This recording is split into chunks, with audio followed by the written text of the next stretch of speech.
What's good, ladies and gents? Welcome back to MKO Boxing, aka MKO Pugilism, where we talk all things boxing. Remember to like and subscribe on YouTube, follow on TikTok, all that good stuff. So let's get into it. So another interesting fight that took place last evening on the undercard of Moses Tama versus Dillian the Body Snatcher White was Filip Hrgovic versus David Adeleye. And this was one of those fights where going into it, I was sort of had him. I had Hrgovic as the firm favorite, just based on the experience, based on the fact that Hrgovic had been to much higher levels in boxing, and you look at someone like David Adeleye, and he just recently struggled at domestic level. He's been stopped by Fabio Wardley, and got very fortunate to get away with the victory against Jamie TKV.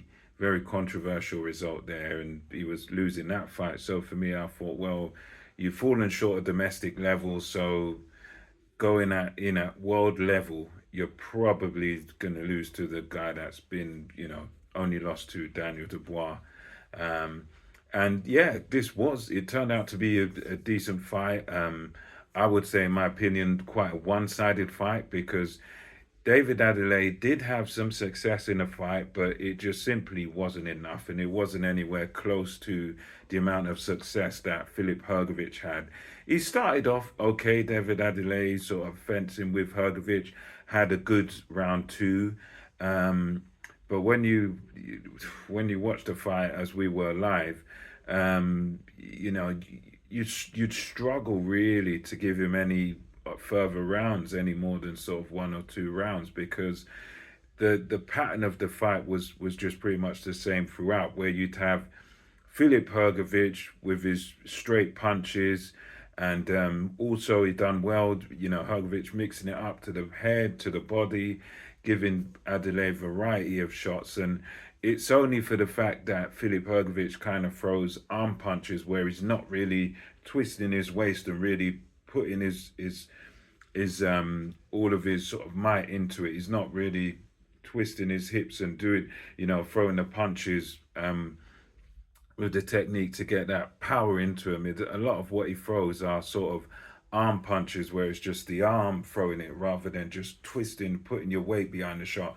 And I think if not for that, if he really put his all into the punches, David Adeleye could have been stopped in this fight, really. And I mean, it was basically Hrgovic outboxing Adeleye, and Adeleye seemingly just sort of waiting for one shot, waiting to land one left hook. And yeah, you realised in this fight at some points that, yeah, he hurt Filip Hrgovic, but the problem was, even when he did have his good moments, there wasn't really much of a follow-up. So he'd land a good shot, and then that's it. Then he'd go back to waiting. And while he's waiting, he's getting jabbed up, he's getting taking the shots to the body, to the head, and he's just getting basically pieced up or lit up, as they say in America, and that's what pretty much happened. It was just a whole fight of him just getting lit up. Bam, bam, bam, bam, bam.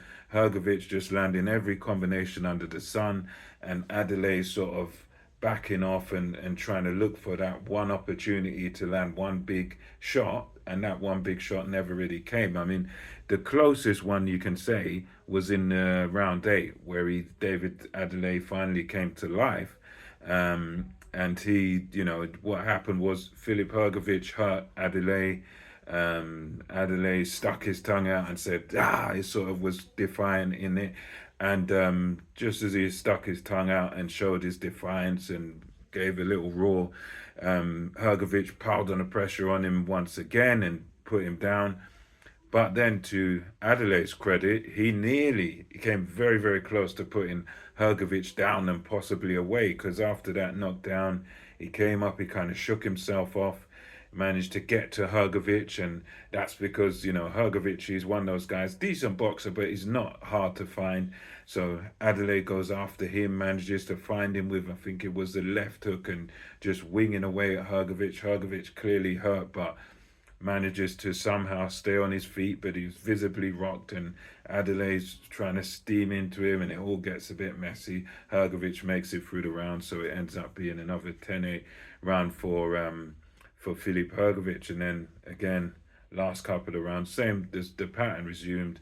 Filip Hrgovic, every combination under the sun, nice straight punches, land into the body, land into the head, and Adeleye just sort of waiting for this magic punch that never came. And that was pretty much the story of it. Unanimously for Filip Hrgovic, it went to him, and he was a well deserving winner because he was in there against a guy that, while he does carry power, David Adeleye, he simply doesn't do enough.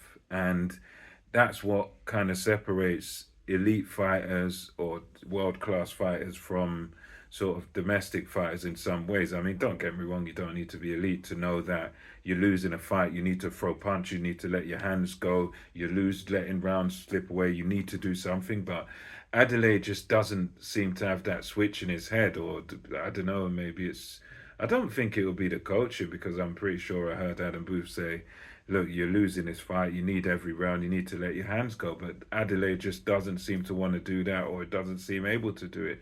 So he's just in there and just sort of losing every round, not doing enough, and he seems content to just let that be the story of his fights. And that's ultimately why he lost, because if he did have a high work rate, and he did go for it rather than just sort of staying back and just being content to get hit.